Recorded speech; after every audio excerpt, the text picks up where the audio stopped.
শুভ সকাল। প্রতিদিনে pre market আপডেটে আপনাদের স্বাগতম। সূচক 9.01 পয়েন্ট বা 0.17% কমে 5,411 পয়েন্টে অবস্থান নিয়েছে।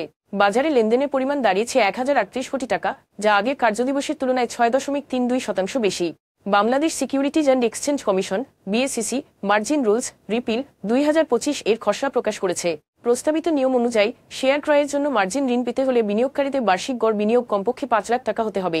2025 সালের প্রথম 6 মাসে বাংলাদেশ থেকে ইউরোপীয় ইউনিয়নে ইইউ তৈরি পোশাক আরএমজি রপ্তানি 17.87% বেড়ে দাঁড়িয়েছে 10.29 বিলিয়ন ইউরো। রানার অটোমোবাইলসের সাস্টেইনেবিলিটি বন্ড আজ ঢাকা স্টক এক্সচেঞ্জের alternative trading board ATB AP ক্যাটাগরিতে লেনদেন শুরু করছে। 2 বছরেরও বেশি আগে কোম্পানিটি পুঁজিবাজার থেকে অর্থ সংগ্রহ করেছিল।